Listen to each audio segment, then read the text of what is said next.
Hi, everybody. Welcome to Mormonish. I'm Rebecca. And I'm Landon. And I don't know if we thought we'd be doing another podcast on this topic again. Did you think so, Landon? I was really hoping we would not. I have to say, we spent many sleepless hours and burning the midnight oil almost, 9 months ago or so, Yeah. talking about, let's say it together, Tim Tim Ballard. Ballard. That's right. We have not podcasted about him for quite a while, but we came across a really interesting affidavit that we thought would be pretty fascinating to go through on Mormonish. So let's pull up a couple slides to begin with. Okay. Yeah, this is really quite interesting, this affidavit. So, Yeah, I thought so too. So again, we're going to be talking about our favorite Tim Ballard. You probably remember about 9 months ago, there was nothing that anybody else was podcasting about but Tim Ballard and all the intrigue. We literally could not probably give background without spending an hour, right? Don't you?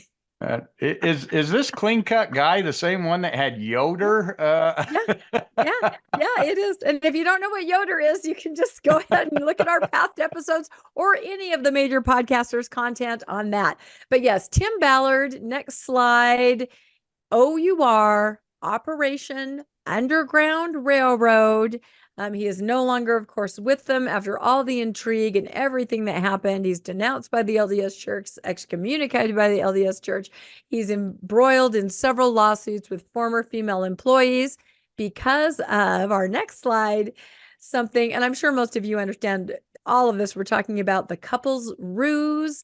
There's lots of claims of sexual assault, all kinds of things that are going on. So if you honestly don't know what we're talking about, you can go back to any of our content. We have a Tim Ballard playlist, don't we, on our YouTube channel? And so many other podcasters have content about Tim Ballard. We do, but we have picked up, quite a few new viewers in the last 9 months. So, and some of them may not be familiar with this.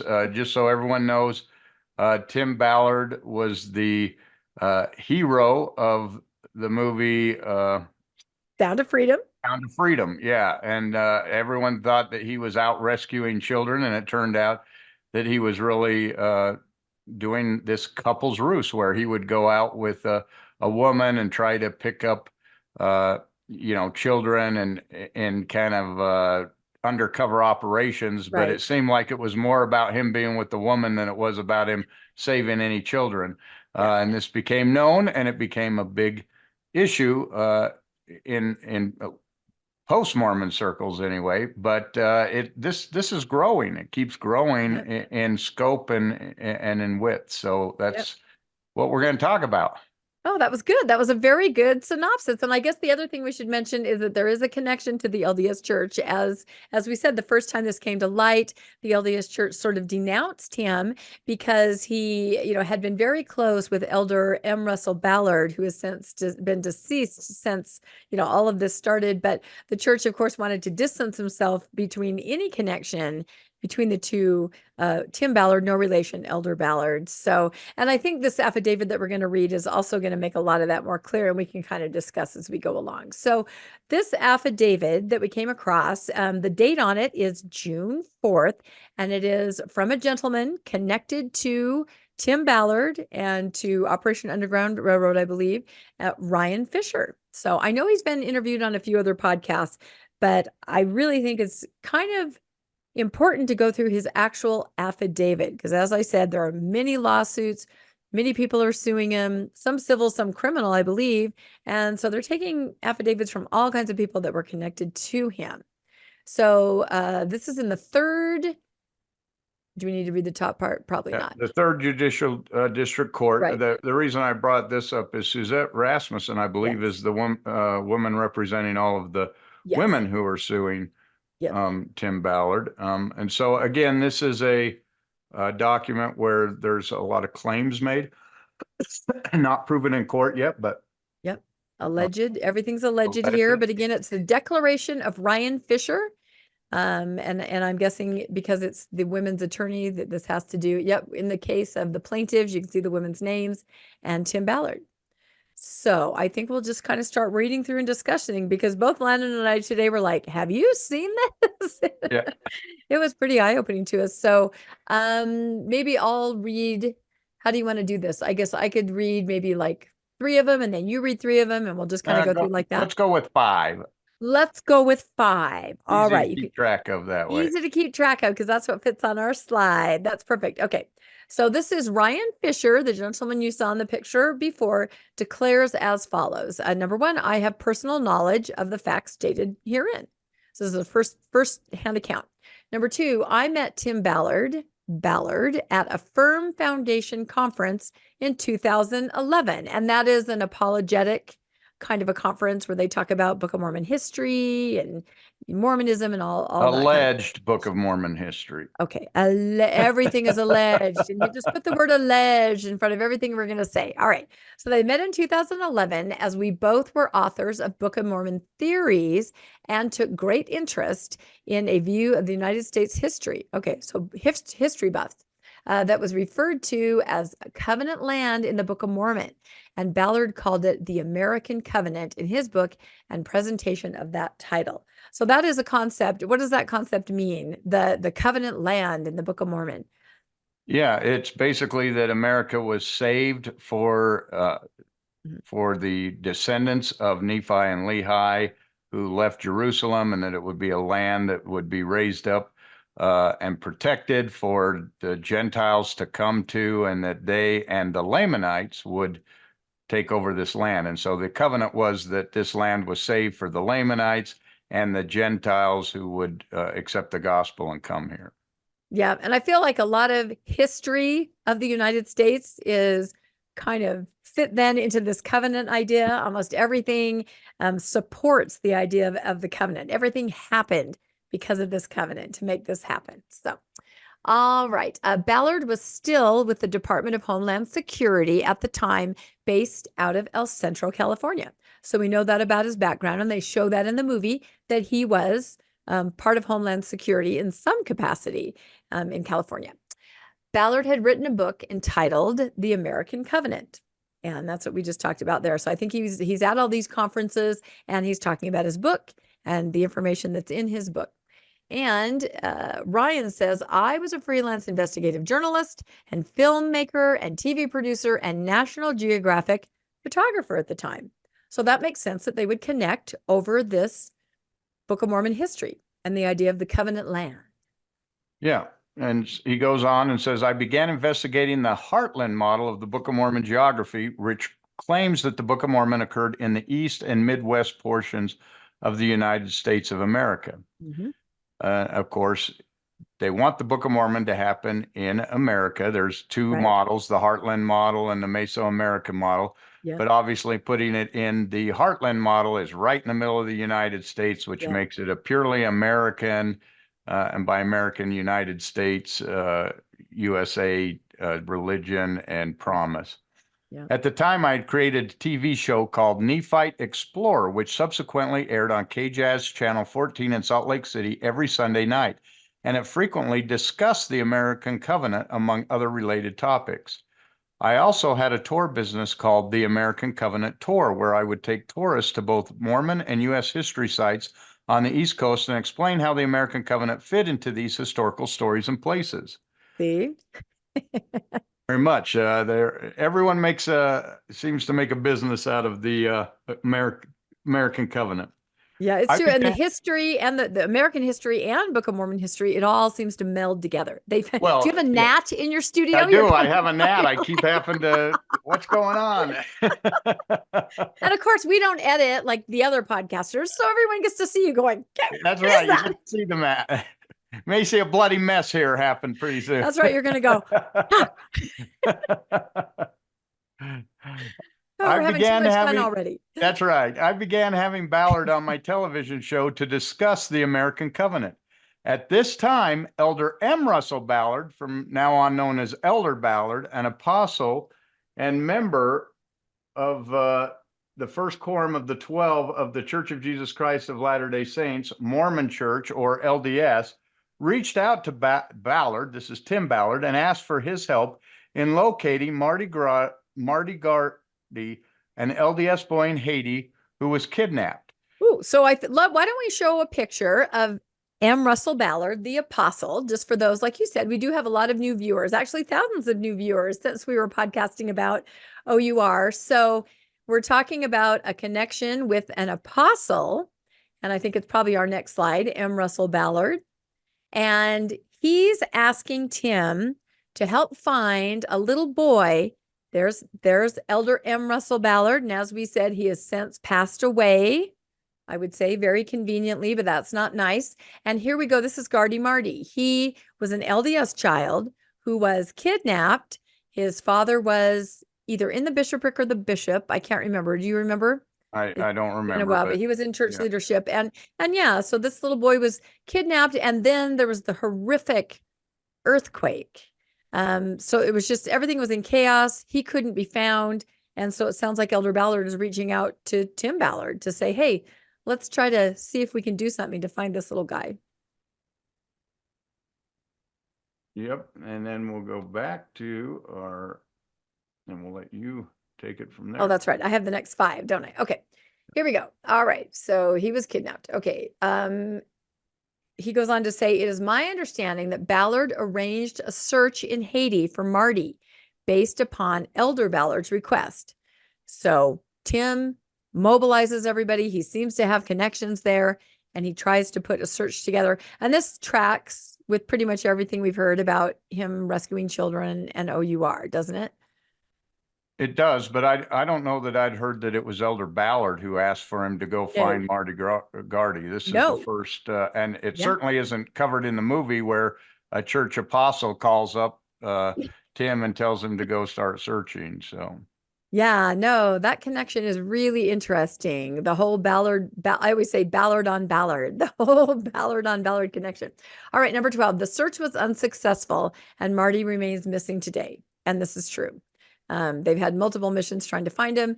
They've employed a psychic who talks to Nephi to try to find him. And they've driven around following the instructions of the psychic, and they still, unfortunately, have never found this young man. Ballard and I became de facto business partners in the American Covenant tour. So it sounds like he brought Tim Ballard on board. And I believed that we had become friends. That makes sense. I paid Tim Ballard to come on my tours, and Ballard would accompany me on my tours that were about the American Covenant. And that's because he could talk so well about that, right? I'm sure they were both presenting. We've seen a video before where Elder Ballard, Elder Ballard wasn't there. Yes, he was. I think I do remember that. There was a tour where Elder Ballard attended. Elder Ballard went on a tour with them, and they accompanied him and walked him around and told him about his relatives, because that's Elder Ballard is the great-great-grandson of Hiram Smith, Joseph Smith's brother.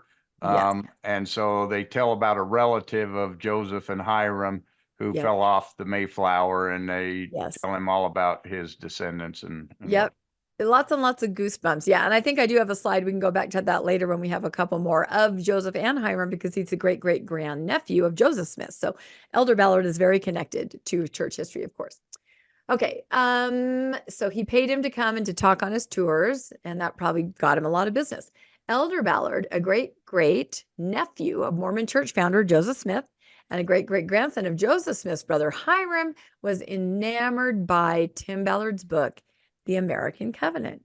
Because, of course, it gives your church and your religious ideology a place in all of American history, right? It's very exciting.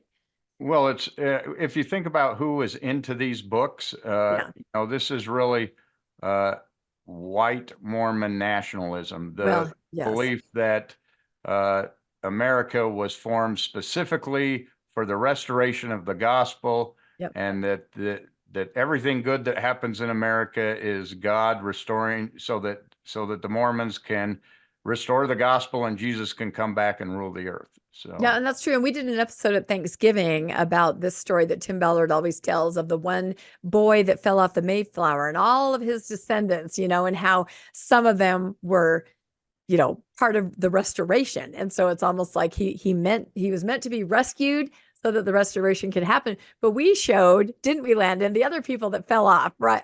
That were related to the boy that fell off. And it was like the Seventh-day Adventist people. I mean, it was just everybody. So if you use that argument, everybody is part of the restoration. Yeah, at the time, both Ballard and I both shared an interest in the book Visions of Glory. Again, we come back to Tom Harris's book, Visions of Glory, that was published in November of 2012. And I became aware that Tim Ballard was getting counsel from the author of Visions of Glory, Tom Harrison. So here we have someone giving a statement saying that he was, in fact, getting counsel. So right now, we look at Elder Ballard, he's getting, or Tim Ballard, he's getting counsel from Elder Ballard and Tom Harrison. And Thomas. And we do have a picture. Why don't we can show we can show a couple right here in a group. We're trying to have a couple visuals while we read through this affidavit. So I think we have a picture of Joseph and Hiram Smith to show that Elder Ballard is their direct great. I think that's the next one. Let's see. There's Gardy Marty. Yeah. So cute. There we go. Yep. So there's Joseph and Hiram. And then I think our next picture is Tom Harrison and Visions of Glory. There's the famous book, and Tom Harrison is next, I think. Yeah. And this book was written, big seller all through Deseret Book, and highly read in Mormon and non-Mormon circles, I believe. Yep. And unfortunately, it seems to be sort of a catalyst for all kinds of behavior. Chad and Lori Daybell read it. They subscribed to it. It's about visions and the next life and visitations and psychic powers and all kinds of things. A lot of people, it influenced a lot of people, and not necessarily for good at all. And again, there are a lot of podcasts on the Visions of Glory, if you're not familiar. Ballard told me that Tom Harrison was advising him on how to prepare for the imminent destruction of society and the second coming of Jesus Christ. See, preppers and all that. Part of his counsel was to prepare an organization for taking in thousands of children who would be survivors after their captors were destroyed in doomsday calamities that were imminent. Now, this is Elder Ballard telling Tim Ballard. No, this is Tom Harrison told him that he was to prepare an organization to take all the children who would be survivors who were in child slavery, because when Jesus came, all their masters would be destroyed, and these children would be left fatherless in the calamities of the last days. And so Tim was to gather the children in and take care of them. Wow. This is a really interesting apocalyptic future, isn't it? Ballard planned on using OUR resources to prepare for this doomsday event and hired Tom Harrison to secretly make these preparations. Now, that's interesting. Did you know that? No. I mean, it's alleged, of course. I mean, I knew that Tim Ballard was influenced by Tom Harrison. Tom Harrison gave him several blessings, kind of like almost apostolic blessings, right? Where he would be the president of the church and the president of the United States. Yeah, the double, what else could you have? The double whammy, the trifecta. That's it. But I never realized that Tom Harrison is faithful LDS. In fact, he, for a time, worked in the missionary department of the LDS church, deciding where missionaries would go, I think, or whether they'd stay or go. Whether they'd stay or come back, due to mental health. Yep, exactly. But here we're learning that it looks like he, according to this affidavit, he actually worked for Tim Ballard. That's very interesting. Yeah, he goes on to say, it was my understanding that Tom Harrison was officially an aftercare specialist for OUR, but his real purpose was preparing for the destructions of the last days and the influx of refugee children who had been liberated from sex slavery when many of the wicked people were destroyed. It's just some kind of apocalyptic dystopian society, because I do remember a lot of talk about aftercare. And that means when these children are rescued from their horrific situations, there has to be care. There has to be something that's done so that they can, have safe and comfortable lives. And that was one of the complaints against OUR in the beginning. Remember, there's no aftercare. Yeah, there was no aftercare. Well, evidently because Tom Harrison was the aftercare, and he was waiting for the destruction of the earth so that they could do the aftercare, not take care of it while they were actually still pre-destruction, I guess. Pre-destruction. So many people are waiting for the destruction of the earth. I'm not sure why everyone looks forward to that so much. It's just interesting. Okay, let's move on. We're up to statement number 21. Ballard received counsel from both Tom Harrison and Elder Ballard, both of whom he considered to be prophets. So I can see why he would consider Elder Ballard to be a prophet. He is an apostle. He is in upper leadership. He is in line to be the prophet, except for he passed away. But considering Tom Harrison a prophet, that's unusual. Yeah, I thought so too. That's interesting. Okay. Elder Ballard would have regular meetings with Tim Ballard and discuss how to bring Mormonism into American evangelical homes without evangelicals realizing such. Now, this is very interesting because we've podcasted about this before. We have predicted this. We have alluded to this. We have thought that we've seen evidence of this. But according to this affidavit, allegedly, Elder Ballard and Tim Ballard are talking about this behind the scenes. How do we get Mormonism into the evangelical, environment without them really realizing what's happening? And they use white Christian nationalism. That is a big thing among evangelicals. Evangelicals also are very political. And Elder Ballard saw an in. He said, "Hey, let's get Mormonism into evangelical homes through white Christian nationalism, but we'll use our Mormon flavor, put a Mormon flavor on it, but we won't let them know that it's Mormon and that it's being supported by this multi-billion-dollar organization that's pulling the strings behind it, and we'll work to get these people to think that you are this great savior of children. They'll make donations, and then we'll spring it on them that you are a Mormon, and they'll all be so impressed that they'll flock to the church and join it because of Tim Ballard." So they've already been exposed to Mormonism through all these channels without really knowing what it was. And it reminds me of our whiteboard episode, right? Yeah. There's an episode you can look up on our playlist where it's a meeting of the higher ups in OUR, and there's a big graph about what they're doing and what their goals are. And the word sizzle is on there. Remember, what's the sizzle? What's sexy about our organization that's going to draw attention? Like what they're talking about here. What's going to want to make everybody want to be a part of it?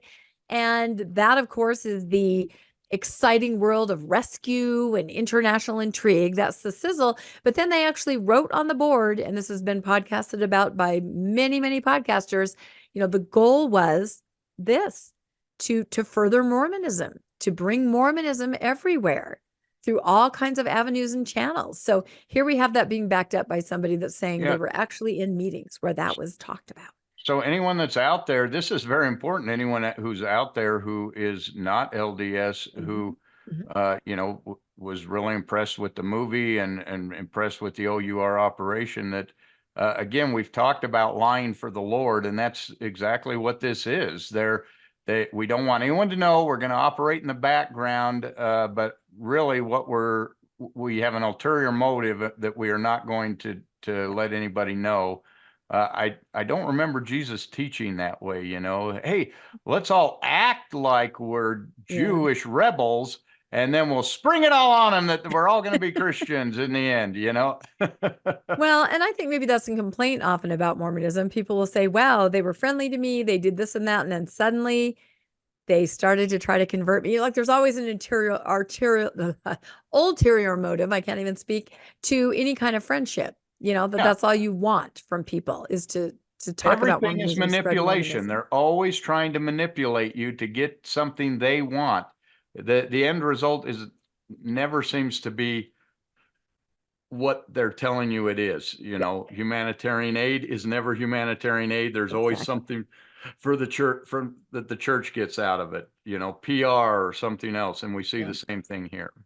Yeah, I think so too. Okay, he goes on to say, I was in meetings with general authorities of the LDS Church, including Elder Ballard. So other general authorities, interesting.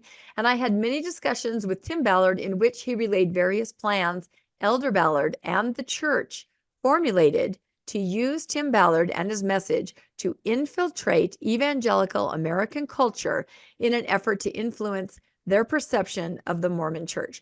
And that's very interesting to me because we have podcasted about this too, but I feel like Mormonism is completely reinventing itself to appeal to mainstream Christianity and perhaps evangelical Christianity crosses language like the good news, ministering. There are so many examples. There are periodicals, there are magazines that they send out. Now look just like any other Christian magazine. They're getting rid of those peculiar and unique things about Mormonism. It's funny because, my mom, she's 88 years old. She's living in an 80s church. And when she does come across articles in the Deseret News or Leahona, she's like, this seems awfully Christian, which was something that was not desirable back in the 70s and 80s. It had a negative connotation. And so she sees that change within the mainstream church. She sees kids wearing crosses and Christian jewelry. She sees especially Jesus rock, right? Oh, you didn't listen to that when we were kids, but now the church tries to produce its own and everybody listens to it. So I see if they're trying to infiltrate, it's almost like a Trojan horse. They're trying to make themselves look like they're already Christian and kind of get in there. What do you think? Oh, it's not like a Trojan horse. It is a Trojan horse. And if you read the next two items, it's clear that this is intentional. They're intentionally trying to mislead. They're intentionally trying to hide what they're doing, and they're intentionally working from the background. Again, another Mormon playbook that we're seeing exposed. Well, so let's see. I think I have one more to read or two. To accomplish this, they propose scrubbing the internet of Ballard's Mormon beliefs and background and publish a non-Mormon version of his book. There you go. They'll never know that they're dealing with a Mormon. And I think that's true, especially when the movie came out. Most people did not realize that had any ties to Mormonism. Yeah, they intentionally kept it that way, and they removed any information that made it look like he was Mormon during the whole movie. None of that was in there. So and this shows us scrubbing the internet is exactly what the LDS Church does. They scrub the internet anytime there's anything that they don't want anyone to find or that's embarrassing. They go through the internet and remove it from there so that you can't find it. We often have to, when we find information online, we have to make copies of it because it could be scrubbed at any time. Yeah. Yep, right away. The Wayback Machine. That's brilliant. And people know now to put things there. It is funny how often we say that to each other. I'll say, did you see that post? And you're like, did you save it? Because you know that it probably is going to disappear. All right. Are you on 25 or am I still doing 25? I think you do 25. Okay. Elder Ballard and the Mormon Church also created a plan to make Tim a celebrity, an American hero, by helping him launch a nonprofit called Operation Underground Railroad, or OUR. So this is literally saying that the church and Elder Ballard put all this in motion. That's pretty incredible. That's a big claim. However, it seems to be supported by the evidence, because we know that what happened is, Elder Ballard seemed to have called big donors in, set up this OUR that several of the nonprofits that Tim Ballard set up had addresses at Elder Ballard's son-in-law's business location. We know that large media outlets, and he talks about this with Glenn Beck and others, were promoting this person, and you've got hundreds of billions of dollars in church money that can be used to push this. Now, whether the church itself was funding this, I believe what was happening was Elder Ballard was calling in large LDS donors and personally asking them, in his role as an apostle, although he may not say that, they came to the church office building where he sat in his suit and tie as Elder Ballard and asked them to make donations to help this organization, and told them that they'd be rewarded in heaven, and that God was trying to fight Satan. And so this very much goes along with all the details that we've learned in the previous affidavits and in the previous things that we have been able to research and back up. Yeah, and it makes me think of Russell Brunson, right? Very wealthy entrepreneur who jumped to Elder Ballard and Tim Ballard's defense when even the church itself had put out a statement saying Tim and Elder Ballard don't have anything to do with each other. And this wealthy entrepreneur, there's a video that you can look up pretty much anywhere, said, "Oh no, that's not how it works. They are together. Elder Ballard called me. He told me I need to meet Tim." So I think that's exactly how And it Glenn works. Beck also jumped to his aid initially. So we see this machine go into action, and it seems to back up what he's saying. Wow. Okay. Oh, did you skip 26? The wealthy donor? Oh, did I? Okay. We talked about it, but we didn't read it. Elder Ballard issued requests to various wealthy and influential Mormon individuals and organizations asking them to fund and help launch OUR, which is that's what we said. Brunson, like you just said. One of these contacts was Glenn Beck, who was propositioned on hiring Ballard to work for his company Blaze TV full-time to provide Ballard an income while he transitioned from quitting DHS and launching his own organization. So it sounds like Elder Ballard asked Glenn Beck to bring on Tim Ballard and support him financially while he transitioned from Department of Homeland Security and started this OUR organization. In the movie, it sounds like he just quit and went out on his own. I don't think the movie shows anything about him going and working for Glenn Beck. And I can't tell from here if he actually did or it was just an idea that he would, but definitely felt he could ask Glenn Beck that favor.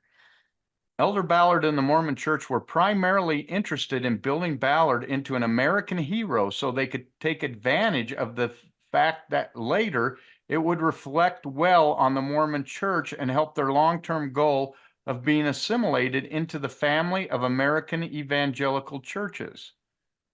So that's interesting. He says it would reflect well on the Mormon Church and help their long-term goal, the church's long-term goal of being assimilated into the family of American evangelical churches. That is... We're both like stunned. Look at us. We're like, what? But that's what we've been seeing, is that they're moving to become more and more Christian. It is. Under President Nelson. So is this a goal stated by President Nelson that he wants the LDS Church to become part of the American evangelical churches? That's what he's claiming. Well, and I can guess why. And I keep saying this, we've podcasted about this, but when we had our episode with Matt Harris on white American nationalism, churches banding together, right? Churches, unstoppable. The Christian right, unstoppable. And Mormonism is going to be invited to the table, not because of their beliefs or because they're Mormon, but because they have hundreds of billions of dollars and great political influence that they can pull to help foster that goal that the evangelicals have. Although I think the evangelicals would find out that a wolf just jumped in amongst them because the Mormon Church has no desire to partner with the evangelicals. They want to dominate. As you could see, his intent was to convert evangelicals to Mormonism. Right. Assimilate first. You're among them. You're working together. And then taking over or dominating. That's it. And it makes me think of that documentary, Shiny Happy People, the Bill Goddard whole organization, and that they were so politically active. They're manipulating and influencing all kinds of politics everywhere, and they train their children, to be very politically active and to get involved. And you add that to Mormonism and the money, and we're talking global influence. Yeah, absolutely. And we see the church picking up more and more global influence all the time. We're seeing how they're changing laws in other countries. We're seeing how they were able to write their own law with Relupi in regards to the temples, and how they're using lawsuits and they're being very militant almost with their laws, with the way they attack others with their lawyers and other things, as if they're a political machine, not a church. Yeah. A lot of people end up saying, what is this? Especially the temple building that we watch. A lot of the residents end up saying, this is not a church. And they're not wrong. All right. What else? The Mormon Church, however, has stated consistently that Elder Ballard's interest in helping Tim was a shared interest in helping vulnerable children and people around the world who have been trafficked, which was not the primary focus of Ballard's career or the Mormon Church's involvement from my perspective. Yeah. So again, this is the man who's making the statement who's saying, from my perspective, saving children was not the focus here. It was promoting the Mormon Church among evangelicals and being able to do that. Right. And that tracks with the whiteboard. That's exactly what they wrote out. This is what we want to do. We use sizzle to promote the LDS Church. That's right. And who produces the movie that Tim Ballard comes out in? Yep. It's Angel Studios. Yep. Which is highly LDS owned. Right. It is not LDS, but yeah, it's completely connected. Absolutely. So, okay. The primary focus was to make Ballard into a celebrity and American hero in the wider non-Mormon American culture. Yep. So the whole thing was to fabricate a hero out of thin air. Oh, we have a DHS agent. We have a kid in Haiti who was kidnapped. Let's put the two together and let's build this organization to save children. And let's convert all the evangelicals. Yep. And what's terrifying about that is I believe they had political aspirations for him too. I believe they were getting him on a track. This is how that all started when they suggested that he might run for a political position here in Utah. And then people started looking into him a little farther. But yeah, I believe that they thought he could move up the chain and be quite influential. I mean, Tom Harrison said he would be the president of the United States and the prophet. We haven't had that since Joseph Smith. Yeah, so he was not president. He ran for president. But... Yeah, he was posed to be the senator, to run for Senate, was being supported by the Utah Attorney General. So the path was senator from Utah, run for the presidency, become the prophet, an American hero, and convert the world. Yeah. And I feel like that brings the United States back to being a theocracy, right? Oh, and of course they partnered with the Christian right, evangelicals, but then eventually, they would just climb all over them to get to where they needed to be. They would keep them in check once they had used them for what they needed them for. So, wow, I sound like a conspiracy theorist. This is kind of crazy, but all these things that are being said here so far track with what we podcasted about for all those 9 months, what pretty much everybody else podcasted about too, huh? Yeah, absolutely. Think it's your turn. I think it's my turn. To accomplish this, the Mormon Church, Ballard, and OUR needed, the Mormon Church, Elder Ballard, and OUR needed Tim Ballard to be perceived as a savior of children. Yep, we saw that. He definitely had that persona until the couple's ruse came out. The purpose of all the film projects that Ballard engaged in was to accomplish this perception, persuade others to donate money to Ballard's organization, and ultimately accomplish the public relations goal of the Mormon Church. Wow. This is huge because they are, if this is proven, the church is using children they're manipulating the story about saving children in a horrible situation, and they're using that to raise money to publicize the Mormon Church. Right, and to promote an individual into something that's going to make everybody follow him. Yeah, and with the ultimate goal to highlight the Mormon Church and make the Mormon Church more powerful. I can't think of anything more dirtbag than using children who are engaged in the sex industry being forced against their will to prop up a church. I can't think of anything worse than that. No, I can't either. Oh my goodness. Okay. To my knowledge, this plan was never made known to OUR's donors or to those who donated to other organizations Ballard oversaw. And of course, I can understand that. It's the deep, deep, deep cover, right? It's the one little part on the whiteboard that says, everybody, this is what we're really doing. This is what really exists underneath the surface.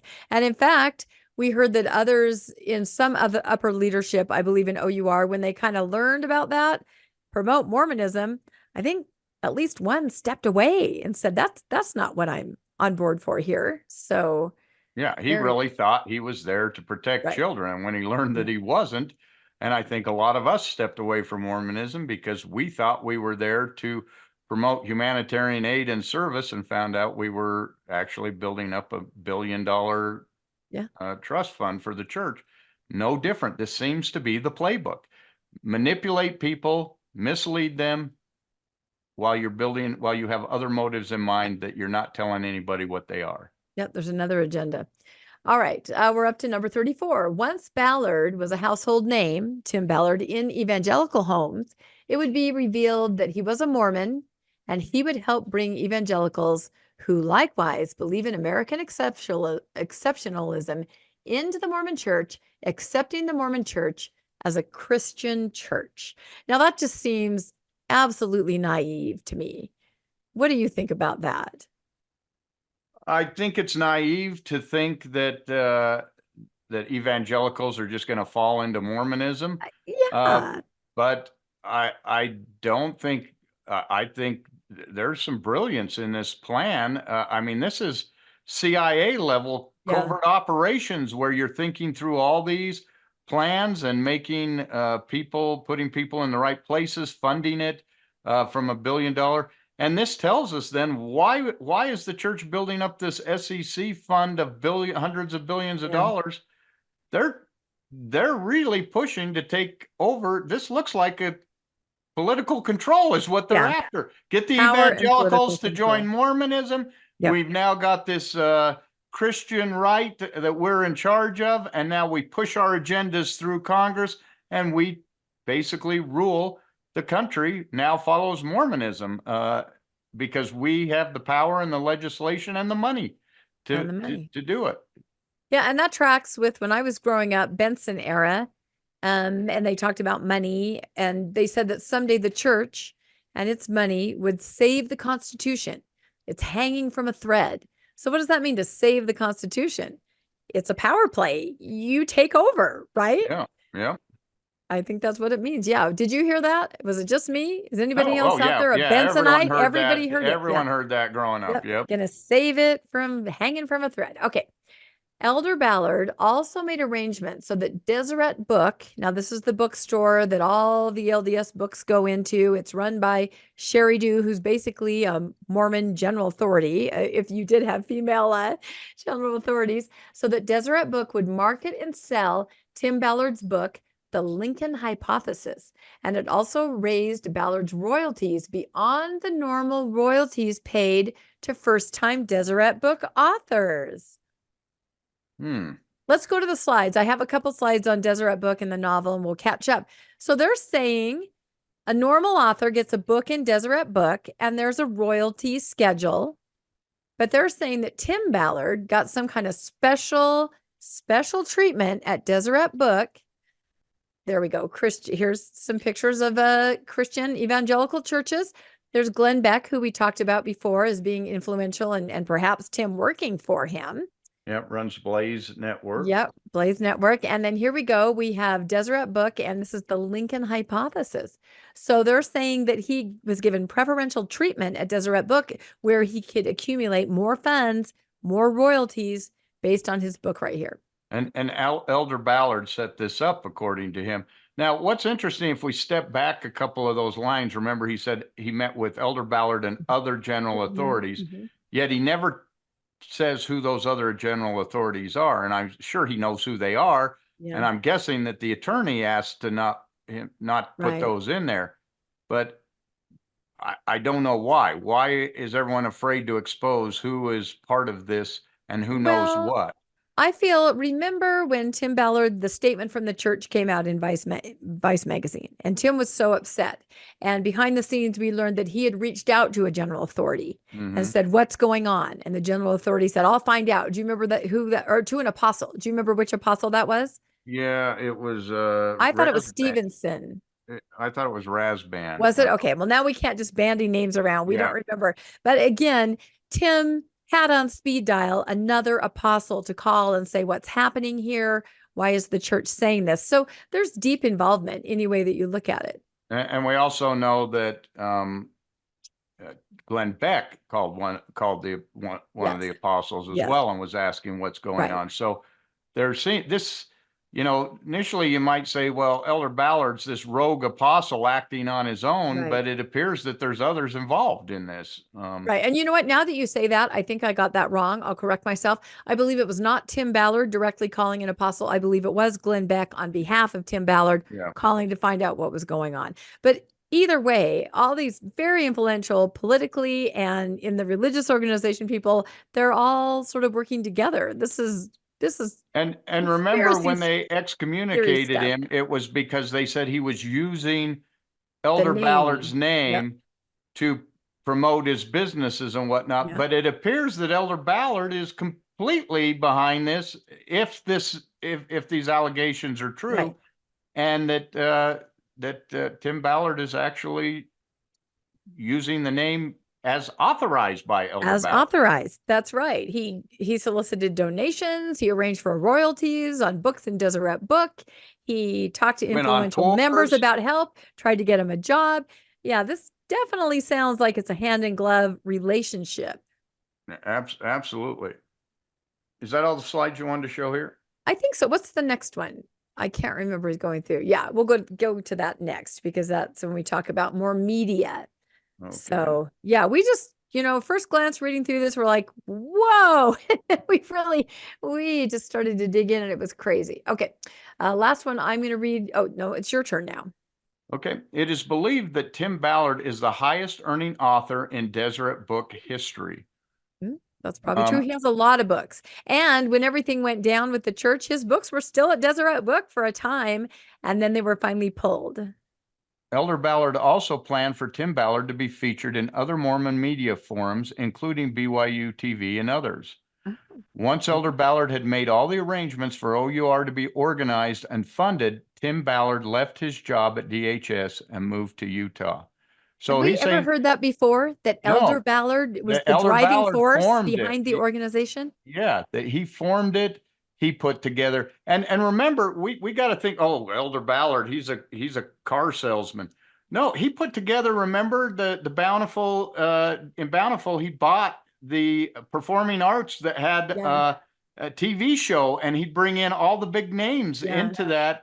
And he's a wheeler dealer. He's a wheeler dealer. But he's a promoter. He knows how to promote people. He knows how to use media and whatnot. And that's exactly what he is accused of doing here, is that he's using the Mormon media machine, Deseret Book, BYU TV, KJazz, Blaze, and his connections there. Every connection you can think of, he's utilizing to promote this forum, which to me is more reason why we need to have these podcasts out here, these little podcasts that are out here trying to say, look, you can't just go with whatever the church is saying in its media sources, because look, this seems to be what we're finding, and they control the newspapers, the TV, all of that in Utah. They can control the message so effectively because they control the media. Yeah, and this makes so much more sense, because even when before we learned the idea is to further the message of Mormonism, that was pretty nebulous. We were like, oh, how would that, I don't know, how would that exactly happen? This makes it very clear. Like, you can see the outline of what they're doing. Take Tim, make him into this, his reputation, form an organization for him, send him out, show him photo ops, savior of children, get him involved with the other evangelical churches. You can see the outline. It's very concise and very deliberate. It's very manipulated. Yes. They've manipulated a guy into a hero who... Well, and no wonder when the church turned on him, he felt like, this is crazy. At first he didn't believe, many people didn't believe that the church had written a statement against him. I can see why he would be incredulous if he's their creation. They have created him. Yeah, they've created him, and now he's going, wait, I became exactly what you created me to be, and now you are turning on me. Because why? Because their message has been exposed and is going to start unraveling. And so they're trying to cut ties as quick as possible. And we're going to see here why maybe he thought he was, indestructible. Kind of impervious, indestructible. Yeah. And we made this prediction a while ago. We'll get to that line. So, okay. Elder Ballard brought in Mormon Glenn Beck to help plan how to get Tim Ballard into evangelical homes. Okay. Again, an assault on evangelicals. Right. And Glenn Beck has a huge evangelical audience. Yes. I think they know he's LDS, but he does have a very large evangelical audience. And I'm guessing that he was kind of the prototype. They said, oh my gosh, look how much play Glenn Beck has and how much influence he has with the evangelicals. Let's utilize that to promote this man that we can then use to get into evangelical homes. Glenn Beck donated significant amounts of money for Ballard to create Operation Underground Railroad and invited Tim to host one of his programs on Blaze TV. And again, we saw quickly Glenn Beck backing away once this I better investigate. And then Glenn Beck throws him under the bus too. Is this because Glenn Beck's organization is tied into this? I really hope that there's some discovery in here and we start seeing the evidence coming out on what is going on here and see if these ties do in fact exist. Yeah. And in fact, if you remember, Glenn Beck defended him at first, Tim Ballard, and then very quickly those posts disappeared and turned into, I better look into this, and then turned into, I have looked into it, and this is not great as far as the accusations of women. That's what it all boiled down to. So, gosh, everybody got caught in this web, I feel like. So interesting. Okay, let's see what else. I created a TV show concept called The Abolitionists. We saw that slide just a minute ago. In 2012, which would feature Ballard and his team setting up sting operations and saving kids. Okay, so Ryan is the one that did that. And I remember they were going to try to pitch that to like Netflix or some of the, it was going to be like a docu-series where they'd follow Tim around and show all of his rescue efforts. Do you remember that that's what they said? Yeah, and it didn't go over real well, and then they ended up turning it into a movie after that. That is what I recall. Yep, that's what I recall too. Okay. Ballard and I pitched National Geographic Channel on the concept because remember we said that Ryan was the one that had worked for National Geographic, and they loved it and wanted to air it through their international network distribution, which reached many of the countries where human trafficking of kids is a major problem. Okay, so they were go big, right? That's what they were trying to do, get everybody out there. It wouldn't necessarily be aired in the United States initially, okay? Ballard's plan was to leave DHS in the near future.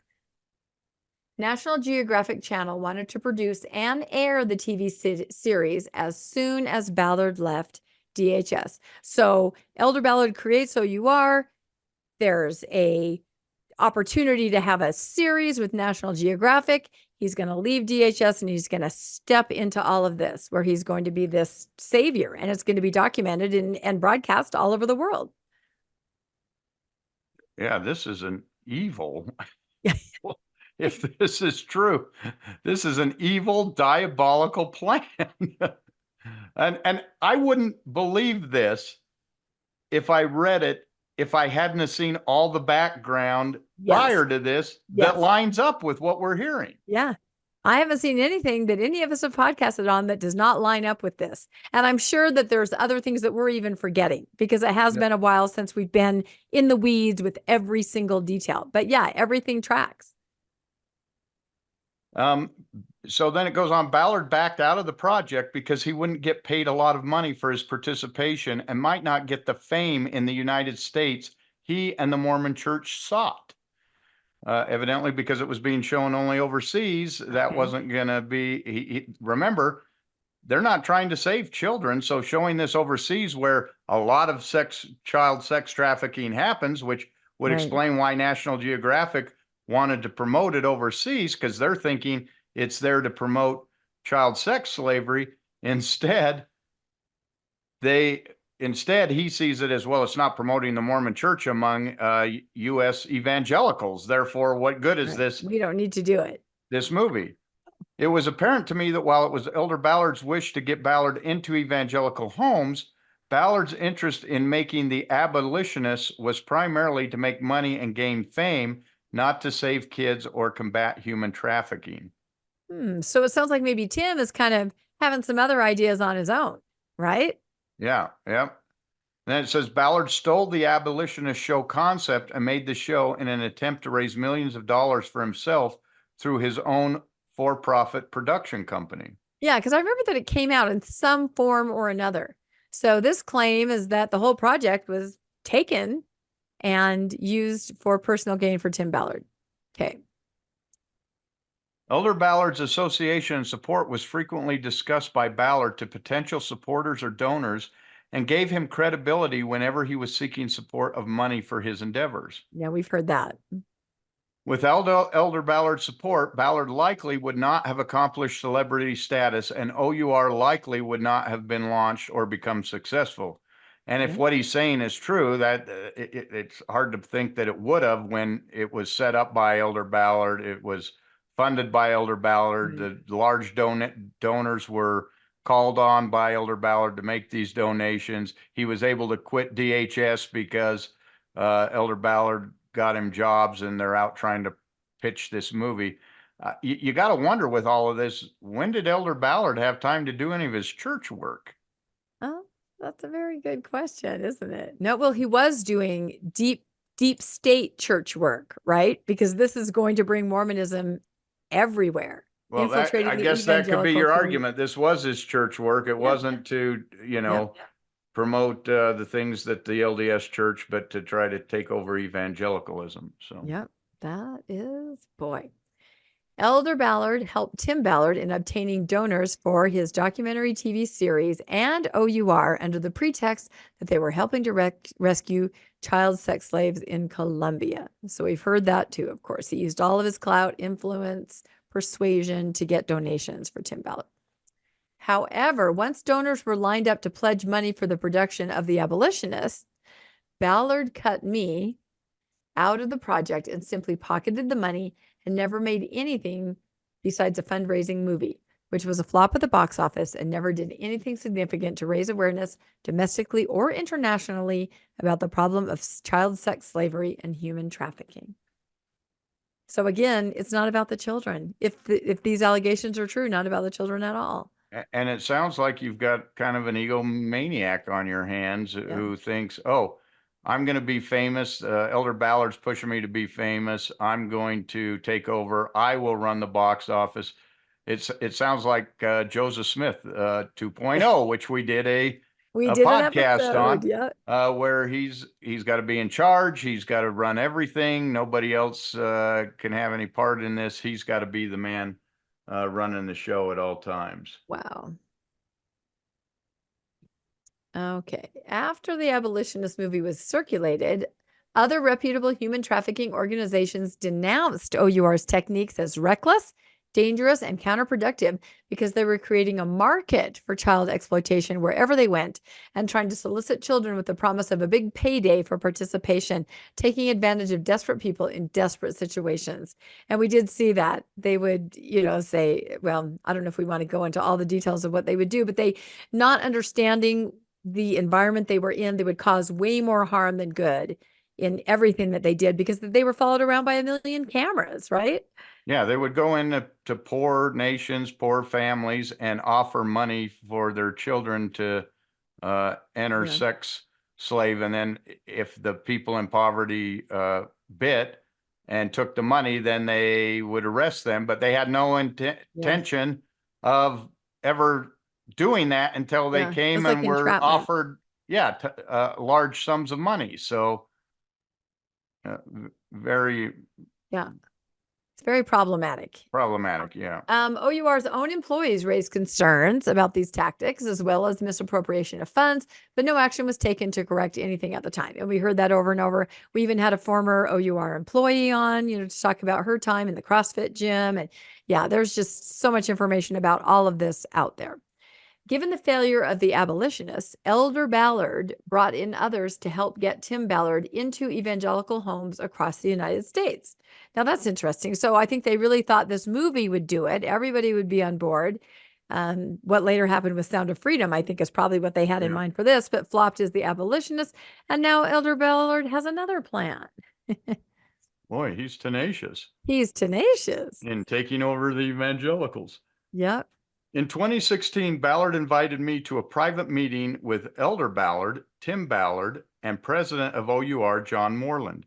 In Elder Ballard's private office, I'm assuming at the church, where Ballard and I were given an assignment or an unofficial calling to make a different TV show that would reach a national audience and accomplish these goals for the church. For the church. This show was to be based on Tim's research and have no Mormon references in another attempt to be appealing to evangelical Christians.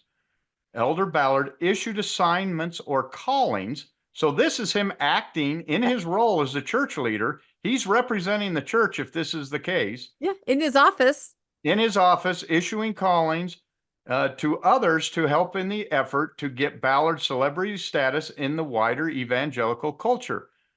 This included Ken Krogh, who was another friend of Elder Ballard's and who was in charge of the Mormon Church's social media campaign. So they're bringing in church social media managers. Right, church resources to promote Tim Ballard. And yet in the Vice magazine statement, the church says, we don't know who this guy is. He's not tied to any of this. What I think is really funny is, why do you think they recognize that Mormonism, you have to slip it in the back door, that nobody would accept it up front? Isn't that funny that they recognize that? Yeah, they recognize nobody wants it. So they've got to trick you into joining the church. Yeah. Literally. And I know of missionaries who sort of don't exactly represent who they are or what they are, or tell the truth about problematic things to get people to join. There's something inherent about Mormonism that you cannot lay it all out there. You cannot. And you can't. And they've always had that problem. They knew they couldn't talk about him getting revelation from a rock in a hat. Yeah. So they hid it. They knew that the Book of Abraham was not a translation of ancient Egyptian scrolls, and that it was wrong. So they hid it. And here we are doing the same thing. We're hiding who the Mormons are. We're running a media campaign, but we don't want anyone to know who we are. We want to, sneak it in on them, which is completely contrary to everything I learned as a Mormon. The free agency, that you have to choose, It's not that you were tricked into it, especially think of the war in heaven. They say you were the valiant spirits. You chose to follow Christ. Eyes wide open. Eyes wide open. No, now we learn, nope, you were tricked into coming to earth. You really weren't valiant. You were just tricked, because that's how the Lord works. He tricks you. Now that you've said that, I think about this whole covenant path thing, which is also a trick. Oh, you promised long before you were born to do this. Oh, when you were a child and baptized, you promised that you would continue to do this. Nothing is upfront. Nothing is consent. It's all trickery. I tell you, they have to trick you to stay in the church. Oh, no, you made a promise. You can't leave now. Right. Remember that you made that covenant before you can even remember making that covenant in the pre-existence, so you can't leave. So what does that say about a product where there's no part of it that you can be upfront about, no part that you can tell the total truth about, and just be honest and say, hey, do you want to participate in this? Would you like to do this? What does that say about a product like that? When even an apostle of the church recognizes it, can't take pride enough in his belief and in the Lord's plan to present it openly to these people so they can accept it, he's got to sneak it in the back door. That's a problem. Yeah. I wonder if we have any, I know we do have evangelicals that watch us, or people that were evangelical before. I'd just be really curious to hear anyone's take on that. Is this just mildly insulting? Is it incredibly insulting? Is it just unreal? I just find it. Or were you taken? Did you watch Sound of Freedom and say, oh, I love this? And there's no shame in that. Right. I had all kinds of friends and neighbors that were just raving about this. And now I see why, because the church media machine was pushing that narrative, and Yeah. As LDS, you're just buying it and eating it up because it's your, everyone you trust is feeding you that this is important. This guy's a hero, and you bought it. But if you're an evangelical, did you buy it? Did you know anything about the Mormon ties when you saw the movie? And did you, once you found out, did you feel betrayed or? Right. Doesn't matter. Doesn't Doesn't matter. matter. Yeah. Yeah. Yeah. Wow. This is crazy. Ballard met with Elder Ballard on a very regular basis, which Okay. is We've completely heard that. contrary to the statements where Elder Ballard, like, oh, I hardly knew the guy at all. Other than having the same name, I think we met maybe once or twice. Maybe once, yeah. And the church tried to say the same thing. Yeah. And then right after that statement came out where the church said, nope, he's using Elder Ballard's name without permission. We are distancing ourselves. We don't want anything. We've never had anything to do with him. Then Tim Ballard goes to, was it the Lincoln Monument? It was some monument. And he has a tour group there with him. And he goes around, he says, do I or do I not know Elder Ballard?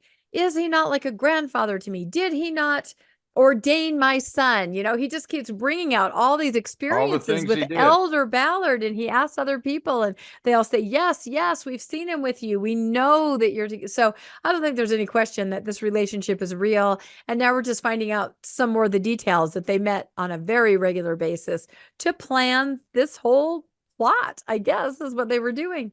These next ones are really interesting to me. Yeah. These next ones, but it's your turn to read. So. All right. It is. I know. I just get so worked up in this whole thing. I forget we're reading. We need to hire a professional reader. Maybe that's what we need. So I'm sure AI could do it for us. Okay.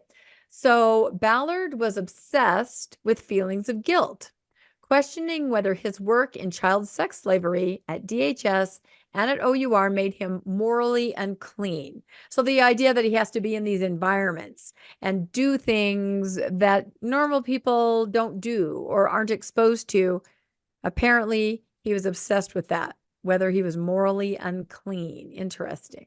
Yeah, so he knows what he's doing. He knows he's going into strip bars. He's taking his son into strip bars with him. So return missionary, yep. A return missionary. He's going into these places with women and drinking alcohol and doing all of these things. And so, of course, he would. I kept saying, how could he be doing this and not feel that he's breaking all of the commandments when he's doing that? But let's see what happened. Yeah, and I guess we should say the part of the main feeling unclean that we're talking about, this couple's ruse that we kind of alluded to, is the idea that Tim Ballard brings a woman with him who's his partner in crime, kind of. She pretends to be his girlfriend, wife, significant other. So if people in these seedy environments like hit on him or want him to do things to prove that he really is a really unscrupulous individual, this woman who's been trained can go in and go, not my man, you stay away. It's supposed to keep him safe. But unfortunately, he took it so far as they had to practice intimate relations. They had to pretend to be this intimate couple behind the scenes. And of course, this leads to all the lawsuits because it was not above board. It was absolutely not done with consent. It was manipulation and it was deception. So Ballard told me that Elder Ballard had given him special blessings, and we've heard this before. Wait, you missed 62. Oh, did I? Oh, I'm so sorry. As Ballard, did you scroll while I was? I may have scrolled while you were. Well, you can't scroll while I'm not looking. I'll just never be able to catch up. All right. As Ballard's business advisor and religious leader. What? As Ballard's business advisor and religious leader, Ballard went to Elder Ballard about his concerns. So Elder Ballard is a religious leader and a business advisor. There you go. All right. Ballard told me that Elder Ballard had given him special blessings, which took away any concern he had about whether he was morally clean and assured him that he would not be sinning or held accountable before the Mormon Church and God for immoral things he engaged in while in the effort to save children from sex slavery. And we've heard this before, that Elder Ballard gave his blessing, literally his blessing, on whatever it takes for the children. If it means that you and another woman have to get really physically close to prove that, you're here to rescue children, then you have to do it. So apparently anything goes now as long as it's for the children. He gave him a hall pass. You can do whatever it takes in the name of the Lord because you're working to bring the evangelical role to us. But one thing I want to point out here is he assured him that he would not be sinning or be held accountable before the Mormon Church and God for immoral things he engaged in while in the effort to save children from sex slavery. Yeah. Well, what's the first thing that happened when this came out? Well, he got They excommunicated him overnight with no input or anything. But I still feel, and there's a couple lines down, we'll talk about it. I still feel that he feels he has that get out of jail card. Oh. And no matter what they throw at him, I think he feels there's a higher level that he's playing on. He's playing deep state games. Deep state, yeah. And the excommunication is another ruse. That is honestly what I think he feels. That he's been promised. Yeah. Let's get to that. Yep. I think so too. Given that Ballard's concerns about his moral cleanliness were removed, Tim became emboldened in his approach to everyone and everything after receiving these blessings. Interesting. Very interesting. So anything goes. Nothing's off the table. He can just operate above the law, beyond the law. It is my belief that Ballard likely received a secret temple ordinance from Elder Ballard called the second anointing. And this is what we were alluding to. Let's go to our slides for a second. This is our guess too. This is a super secret ordinance that most normal members have not heard about. If you have heard about it, you probably thought you heard it calling an election made sure, where you were led to believe that perhaps Jesus would appear to you and tell you, well done, my good and faithful service. You are going to the celestial kingdom. But we've since come to learn about the last decade or so, it's an actual ordinance in the temple that wealthy members, connected members, celebrity members are invited in by apostles, kind of nominated. And then they go to the temple. They have this special ordinance. It involves the husband and the wife. This is a thumbnail from a Mormon Stories episode that just came out a few weeks ago. I highly recommend everybody go watch this. This is something, if you haven't heard about this, you can go down this rabbit hole. But what it accomplishes, it's a ceremony in the temple, feet washing, blessings from women to their husbands. It basically makes you Teflon. You can't do anything wrong, nothing, except for... They say your calling an election is made sure. Yes. In other words, you are going to heaven. Yes. No matter what you do. Yeah. The way I've heard it, the only way that you can is if you break this covenant and deny the Holy Ghost after you've received the second anointing, in which case you become a son of perdition, the worst of the worst. But as long as you don't deny the Holy Ghost, you're Teflon Don. It's the equivalent of the Catholic bulls that they would sell. You could buy it and you could then go do whatever you wanted, and you were guaranteed that you'd be saved. Yeah, no, it's pretty crazy to think how many people are running around with that promise, meaning that they're operating above and beyond the law of anything. And I mean, we know that President Nelson got it on June 9th, 50 years ago, he and his wife. We know that all the other apostles, all the prophets, anyone who's a stake president, a mission president, anybody that's anyone of note. And then they say, do you have any other friends of a similar caliber that you would like to nominate to receive this blessing? So it's not going to be the nice, humble guy like my dad or like your dad or your mom who spent their life serving the church. It's not. It's going to be this upper echelon, and it's a free pass. And so we very early on Mormonish predicted that Tim Ballard had his second anointing. And that's why even in excommunication, that's a minor detail in the big picture and the big scheme of things. Yeah, this and this reminds me a lot of John D. Lee in the Mountain Meadows Massacre, where they needed to throw a scapegoat for the 130 people that had been killed by the church members there, and they excommunicated John D. Lee, but they kind of said, wink, wink, hint, hint, you're going to be taken care of. Don't worry about it. You go ahead and do what we ask of you, and you'll be taken care of.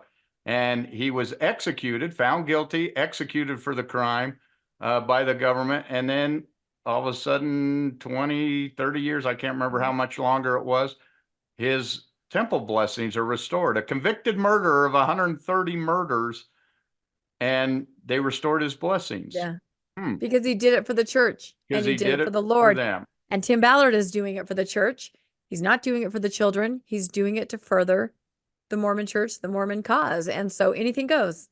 So it seems like the church may have said, you've got your second anointing. We're going to go ahead and excommunicate you, but you don't lose that blessing because you're doing all this for the church. And we told you you wouldn't be held accountable. Elder Ballard gave you that blessing. So don't say anything. Keep your mouth shut, and the Lord will reward you in the final days. Just take this punishment knowing that you already have your calling and election made sure you will make it to the highest kingdom, because that blessing's already been guaranteed to you. Yep. And think about how unusual his excommunication was. It was within days. Yeah. I mean, it was. He wasn't. I don't even think he was there. I think he was in Boston. So yeah, unless he wasn't even there, and it was a new stake president or a new bishop. I mean, it just happened like that. It was just a formality. There you go. So that the church on paper could say, "Oh yeah, no, we exed him. He's not." But instead, he's still part of this diabolical plan. I don't know. All right. Let's see. And that's a picture of the next book we're going to talk about, The Pilgrim Hypothesis, because Tim wrote a lot of books and they were all about this American covenant and the covenant land and patriotism and white nationalism. And that does appeal to a large number of people. Okay, did I finish yet? You did. Okay. Okay, the second I didn't want to move it while you were reading. Yeah, no, I have to be staring right at it or I'm going to get vertigo. Okay, Elder Ballard's great-great-uncle taught that the second anointing served to ensure and guarantee salvation, guaranteed exaltation, and conferred godhood, and that one could not fall from these blessings even if one sinned. Yeah, exactly. Elder Ballard is known to have been fond of extending this ordinance to his friends, including Tom Phillips and Elder Hans Matson, who, like Tim Ballard, are no longer part of the Mormon Church. Yeah. They're the ones that first came out and said, this is what this is. This is exactly what happens. And this is what it means. Elder Matson has been fairly vocal.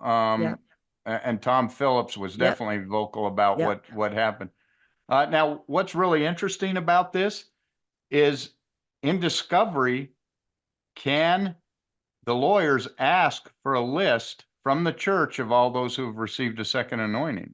Or just to confirm that Tim has, because that plays into his behavior, everything that he's doing, and there's all kinds of stories, nothing's been substantiated about church leaders over the years. They all have their second anointing, behaviors, ritualistic things, we don't know.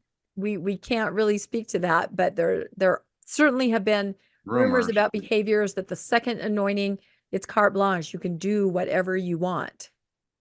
After you've received it. So after you've received it. Yep. Yeah. So that would be really interesting to see if they can get a list or confirm that. Yep.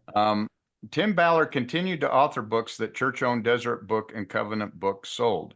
Yeah. At this point in time, after becoming angry at OUR, Desert Book, and anyone who was profiting off of what he called his message and his calling as the prophet of the American covenant, a calling he believed came from God and was supported and echoed by Elder Ballard. Ballard demanded that I pay him more money than what was already agreed upon for his participation in my tour business. Oh, so roll it back for 1 second. He's the prophet of the American covenant. So he is it's kind of like Joseph Smith saying, I'm the general now. You can just call yourself whatever you want. So although, was this calling given this name issued by Elder Ballard? That then becomes problematic. He doesn't say where it came from. Yep, I would not be surprised to hear that, because you have Tom Harrison of Visions of Glory giving him these blessings and calling him a prophet and a seer, and he gave him all these names. And it tracks with, they're really pumping him up. And I never really understood why before. This makes sense. He was the one that was going to make those inroads with the evangelical community for the entire Mormon church. And it's got to make you wonder, why did they choose Tim Ballard? I mean, he's a low-level Department of Homeland Security caseworker in El Centro, California. Yeah, and all of a sudden they elevate him to the prophet of the American covenant. Yeah, well, I think it's Because he because he wrote was, a book? I yeah, don't he was know. writing the books, and then he went to those conferences and met others who were writing books, and then they started talking on podcasts, and we probably need to write a book. Maybe we can be elevated too. So you're saying he met others who were writing these books, and that's what got him into this Yeah, I think group so. that I mean, that yeah, promoted if you him. read through it, that's what, and then the books were That's how it all intriguing started. to Yeah. someone like Elder Ballard, and then it just kind of snowballed from there. But obviously, initially, Elder Ballard had an attraction to him as far as what he could become, who he was. I mean, you've seen those videos of Elder Ballard talking about Tim in these terms, talking about how Tim is intimately connected to Nephi, knows more about Nephi than Elder Ballard himself through psychic connection. I mean, that's very strange when Elder Ballard is an apostle, a witness for the name used to be Jesus Christ, now name of Jesus Christ, that he would defer to someone else of having more knowledge of a prophet, a Book of Mormon prophet than he does. So he was enamored, I think, with the whole thing, with all of it, the covenant, the, Americas, the white very much a nationalism. Bensonite, it Yeah. sounds like. Yeah, a Bensonite, Skousen. Yep, that's how I was raised. McConkie, Benson, Skousenite. That was my upbringing. And that's what I mean. I understand all this. My parents also read all these books and had also all of these ideas.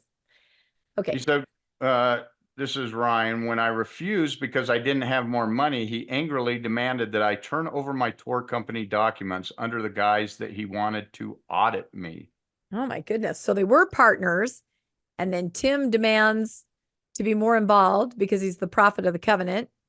And when Ryan says, no, this is my business, he says, well, then we got to go through the books because I'm not comfortable. Turn everything over to me. Yeah. Wow. Okay. It's kind of going to hell in a handbasket, isn't it? Okay, here we go. Tim also angrily demanded that I give him all the money I had in my bank account, threatening me by saying, I can find out anything I want, implying to me that he can take me down if I don't comply with his demands. What do you mean, give me all the money in your bank account? I guess he felt entitled, like, his work on the tour maybe had made the money for Ryan, but still, I don't know what that means. Fearing his threats and anger, I turned over my tour vendor contracts, my financials, my budget, and gave him all the money in my bank account, including my marketing money set aside to market next year's tour. So he just, I guess, was terrified and rolled over. But, you would be terrified because you see Tim, but then if you're aware, you see what's behind him, the massive organization and the power that's behind him. That is very scary. You do have to do what he says. Ballard used all of this to create his own American Covenant tour by the same name, building off years of branding my company built, following the same itinerary, and took my marketing money to market his own tour behind my back. So he just kind of took it over. Okay, I'm moving. Yeah, I'm tracking. I'm tracking. My eyes are tracking. Don't they have reading glasses for that? The kind that can. All right. During the summer of 2019, Elder Ballard accompanied Ballard and his family on the American Covenant tour. Now, this is what I think I've seen scenes of, don't you? Yeah. That he walked through, and this is when he talked about Nephi and how much Tim knew and about Lincoln, and just got all the goosebumps and the feels of being part of the church and America and everything together. Makes you just put your hand over your heart, doesn't it? Well, I'm going to have to tell my ice cream story. I am, because I haven't told it for 9 months. So I've got to tell it again. In December of 2019, Elder Ballard mentioned Ballard in his commencement address at BYU and proclaimed Ballard to be an expert on Nephi's vision and the Pilgrims right before Tim Ballard released his new book on May of 2020, The Pilgrim's Hypothesis, which we just saw, with a foreword by Glenn Beck. And I do remember we found this address, and I remember going, hurry, put it in the Wayback Machine. It's going to disappear any minute, because it's true. The Tim Ballard stuff was disappearing like crazy. We were snapping screenshots. We were trying to, save things. We were trying to make copies because it was all going away.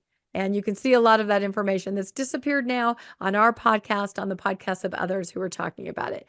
But I think I think I will speak just for a second to this patriotism angle, right? Of OUR and Tim Ballard and President Ballard and just this whole faction. So I've told this story before, but I'll tell it again really quickly. So I inadvertently ended up at a Tim Ballard event. I had no idea who he was. It was several years ago, 4th of July. I was invited by friends who were singing in a choir that was going to be at this event. So we get there and it's some other speakers.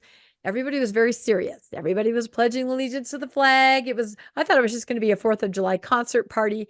No, it was very serious. Tim Ballard got up and spoke, a lot of rhetoric about the Constitution. He passed out little pocket-sized copies of the Constitution and little booklets explaining the Constitution, and very, very serious about all of that. People were in tears when they were singing the national anthem. It was a very, very patriotic crowd. And there was another group there. They were all dressed up in colonial costumes and they were serving ice cream. They had all these tubs of ice cream, and Tim Ballard, or it was at the Dowdle Puzzle House. That's where it was. And I can't remember if it was Tim or the owner there. They talked about this new ice cream company. It was called, now I can't remember. Patriot. Was it Patriot? Patriot ice cream. Yeah, it was something like that. Patriot. And they said, we're going to put those fascist Ben and Jerry's out of business. And I don't know if they use the word fascist, but those hippies, Ben and Jerry's out of business. And they said, look at their flavors. You got rainbow raspberry or, psychedelic pistachio. They go, we have flavors like Paul Revere Ripple and Lincoln licorice. And, they had all these patriotic flavors, right? And so they said, all of you here, if you want to come up and get some free ice cream, this is going to take over the ice cream market. It's going to be in every store in coming years.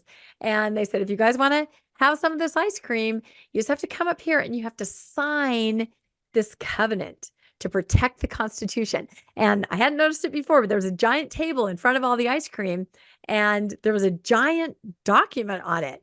And so I had this moment where I'm like, I really love ice cream. Like, I really love ice cream, but it's kind of weird that I have to sign my name on this thing that says oath. I promise to use all my time, whatever it said. But I was like, whatever, I want ice cream. So I did, I signed my name. So if that document is out there somewhere, my name is on it. But I will say they did have really, really good ice cream. It was delicious. And I still haven't ever seen it in the store. And I do see Ben and Jerry's. So I'm not sure what happened, but I just tell that story to illustrate that Tim Ballard definitely connected with that patriotic right, that Christian nationalism, that patriotism, tied to the past, the covenant, very connected to all of that, in my opinion, from what I saw. Yeah, absolutely. And I wasn't even there, but I've heard this story so many times, I can finish it for you. Yeah, you can. Thank you so much. But you know what? It's a really unusual story because I was like, this is so bizarre. Where am I? Who are these people? What is happening? Yeah. Why are they so patriotic? You actually called me from there. I remember you called me and you were saying, this is really weird. There's all these people dressed like I did. Colonial. They're giving ice cream. Yeah. And I think I remember you said, don't do it. It's not worth it. Just drive to McDonald's and get some ice cream. And I'm like, yeah, but it looks so good. And their machine's always broken at McDonald's. Exactly. Now everybody can see how easy I am, right? Just put some ice cream up in front of me. I'll do anything. I'll sign anything. Not a question.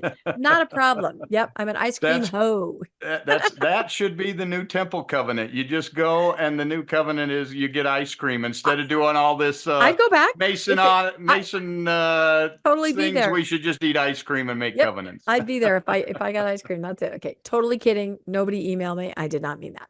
All right. So let's see. Am I reading the final one here? Oh, no, that was about the commencement address. Yeah. This is where he talked about Nephi's visions, knowing Nephi, understanding Nephi. So interesting. I wonder if anyone in the audience of that address went, what are you talking about? Someone understands Nephi. I don't know. Yeah. It goes on. These actions by Elder Ballard were very upsetting to me because Ballard had stolen my company from me and an apostle of the church was giving Ballard credibility of which he was undeserving. Yep, I can see that. Mm-hmm. I had no further dealings with Ballard until he was under investigation from the Davis County attorney. That happened prior to all of this breaking out. He was under investigation from Davis County attorney. At that point in time, Ballard contacted me and offered to send me his new book and had the audacity to act as if nothing happened between us. I He stole his responded, tour. he stole his tour company and then said, "Hey, I've got a new book. You want to help me promote it?" I responded by accusing him of stealing my business, to which he replied that if he took something that wasn't his, he wanted to make it right. Okay. Still fearing and not trusting him, I simply asked him to leave me alone. Wow. It's up to you. Then it says, I believe that Tim contacted me and tried to give me this book in hopes that I would remain silent with regard to being a witness in the Davis County fraud investigation against him and OUR. Oh, you just took my company, and then it's like, hey, have a book that should silence you, and some Patriot ice cream. Hey, again with the ice cream. Don't shortchange that. Okay. Let's see. I never heard from him or spoke to Tim Ballard again. I had been warned by multiple friends who were former OUR employees that Ballard threatened them in an attempt to keep them silent, both from publicly speaking out against him and participating in the Davis County investigation. And this, again, was an investigation very early on before any of this other stuff came out. So craziness. What I want this court and jury to understand is that the raid in, what does that say? Oh, Cartagena was a well-staged cosplay, fraud, fictional situation performed by actors, funded by wealthy members of the Mormon Church, enlisted by Elder Ballard, with the primary intention to provide Tim Ballard a sizzle reel, that means really good content of really exciting stuff happening, or the perception of saving children so he could gain money and fame so that a movie could be made and Tim Ballard would be presented into evangelical homes across the country as an American hero, as envisioned by Elder M. Russell Ballard. And we have heard this. We have heard that it's all he just summarized this whole thing. Yep. It's all fabricated. And they're talking about this really important supposed raid where they rescued all these children. And so many sources have said all of that was fabricated. But here there's another level. It was fabricated with the aid of Elder Ballard and rich, wealthy Mormon donors to promote eventually the Mormon Church by making Tim Ballard into a hero through a sizzle reel. Remember how I talked about the sizzle on the whiteboard? You got to get these really exciting shots. And we do know that Tim Ballard took wealthy individuals on these raids, kind of a vacation adventure. Yeah, where they'd stay in 5-star hotels, go to strip clubs and massage parlors, and try to get information from people. That's kind of how they thought they should work the international scene. And we've interviewed Dr. Laura, why am I blanking on her name? Oh my goodness, we have so many wonderful, Robinson. Yep. And yes, she knows a lot about trafficking and the international scene. And she's like, this is not real and caused way more harm than good. Okay. While that plan came to fruition with the release of the Sound of Freedom, it is my understanding that it has come at the expense of innocent bystanders like Keely Suarez, the children who were lured to the island party and who were scared to death, not understanding what was occurring, given that they had not been previously sex trafficked. And this speaks again to them saying, hey, we need some kids, and just rounding up some kids who don't even know what they're for. They've never been in the sex traffic industry, and they're brought, in this case, to this island party, kind of a huge setup for content. And the donors across the world who thought they were trying to deter childhood sex slavery were, in fact, funding Ballard's personal ambitions, seeking wealth, fame, and future political office, along with delusions of grandeur of God's chosen prophet, in conjunction with a sophisticated, multifaceted, extensive public relations campaign for the Mormon Church. I declare under penalty of perjury that the foregoing is true and correct to the best of my knowledge. Signing on the 4th of June, 2024. By Ryan Fisher. Ryan Fisher. There is some bombshells here. There are. Why don't we put up the slide of Sound of Freedom, and we'll finish talking with that. There are some huge bombshells. And again, we kind of went through it quickly, stopping on some of them, but this deserves further scrutiny. And again, these are allegations, but I'm thinking since they're part of a court case, that, like you said, Landon, discovery, right? If there can be discovery into any of these allegations, can you imagine? No, I can't. And I can't imagine the church cooperating. No, they Again, never will. they'll They play that never we're will. above the law. Yep. We're a religion. The law Yep. can't ask us for anything. And they'll use every lawyer and everything Yep. to get out from behind this. Yep. But I mean, what do you think? Do you believe it? Is it possible that it could be that much of a deep state operation? You know, I'm not a conspiracy theorist, No. but you know, when you step out their plan, it's lining up with all of the information that Yep. we have been seeing From multiple sources. multiple sources. All over. Yeah. Yes. And it just lines up too well when you start having Angel Studios, you know, run by church members. They use a lot of the church production facilities, etc. When you see Elder Ballard promoting the books in Deseret Book, when you see Elder Ballard giving talks, promoting him, going on the tours that we've all seen him give, that the man says he took his business. It should be fairly easy to check his background and see if he really owned a tour company called American Tours before it was taken over by Tim Ballard. We see that Tim Ballard was ready to run for the U.S. Senate and was supported by the Attorney General of Utah, who had gone on these same things. Now, why does an Attorney General go on this type of a raid with somebody for this purpose? Well, maybe his church leader asked him to go, because all of us who are Mormons know that if an apostle of God tells you, I want you involved in this, that's what you do. We saw Brunson come out and say, no, this is what happened. I was called by Elder Ballard to help fund this. We saw Glenn Beck come to his support and then back off when the church told him to back off, telling me that it looks like the church is orchestrating and leading this whole thing. So I'm trying to think of a part in there that I say, I find that hard to believe that there's no evidence for. Yeah. No, I agree. I mean, you can't say for sure one way or the other, but there is no part where you say, oh, that's just gone too far. Because then your mind goes, wait a minute. We podcasted about this or we learned that. So you're right. All these pieces and with this huge overarching plan that, again, we were made aware of on the whiteboard, but never quite understood, how does that work? How does this really further Mormonism? Now we understand he was going to be this savior person that everybody looked up to, and he was going to be the Messiah to the evangelical community, right? Yeah, and we've seen legitimate reports from major, magazines and whatnot reporting on this and telling that it was made up, that the whole story is fraudulent, and backing up the fact that these children were not who they said they were. Everything seems to back this, but again, that's why they took an affidavit. Now it's time to get the evidence and back it up, and let's see.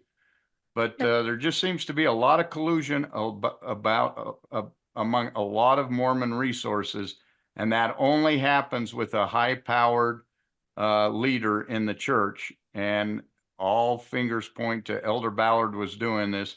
The question now is, was he acting on his own as a rogue apostle, or was he acting under direction of the first presidency when he was doing it? And keep in mind, I think he was the quorum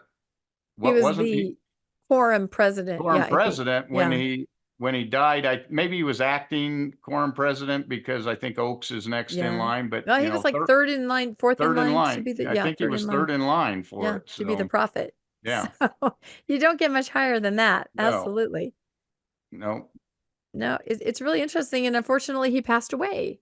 So he couldn't be asked as a witness. He couldn't give an affidavit. He could never tell us exactly what was happening.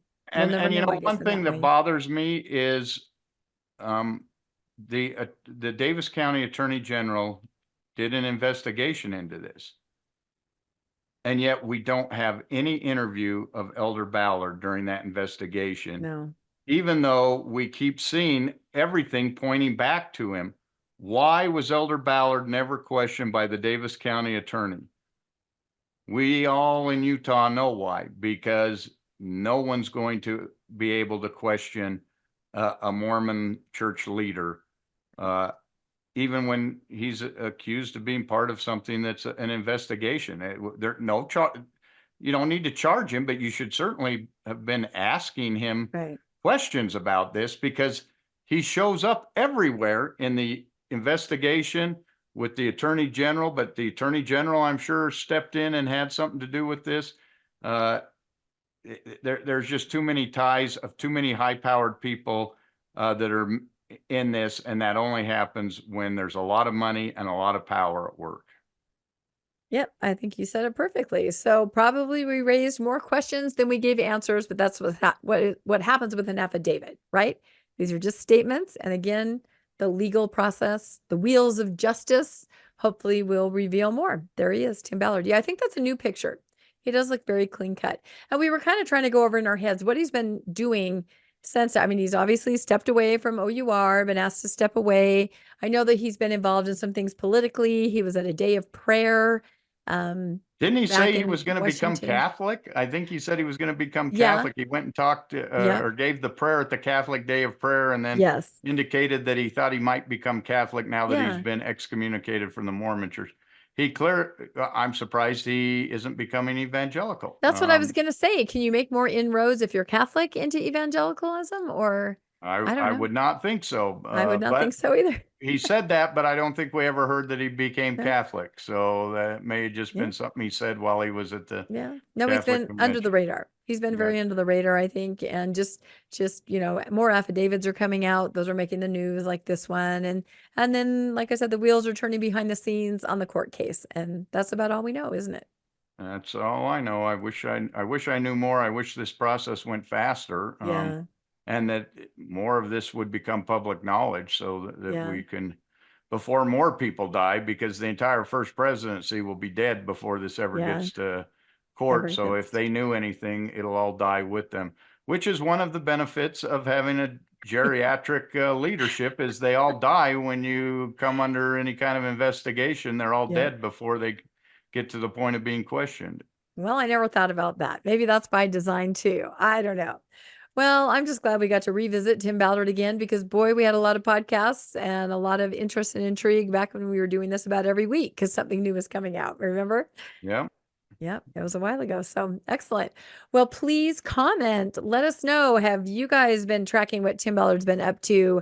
Have you even thought about Tim Ballard in the recent past? And what do you think about this whole affidavit? Again, these are all allegations, but certainly interesting, shining more of a light on the involvement of the LDS Church. I don't know, really bears more investigation. That's all I can say. So please like and subscribe to Mormonish Podcast. And if you would like to be made aware when new episodes come out, you can hit the notification bell. You can also help financially support or donate to Mormonish Podcast.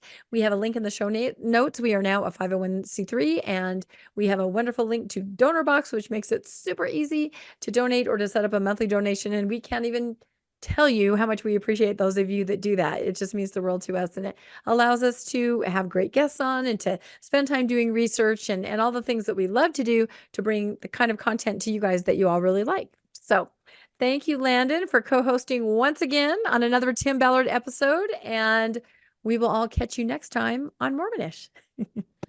Bye-bye. Thanks for joining us for another episode of Mormonish. We really appreciate our listeners and would love to hear from you if you have a story you'd like to share. You can email us at mormonishpodcast@gmail.com. You can also find us on Facebook, Instagram, and on our website, mormonishpodcast.org. And don't forget to look for us on YouTube and like and subscribe. Keep joyful, everybody.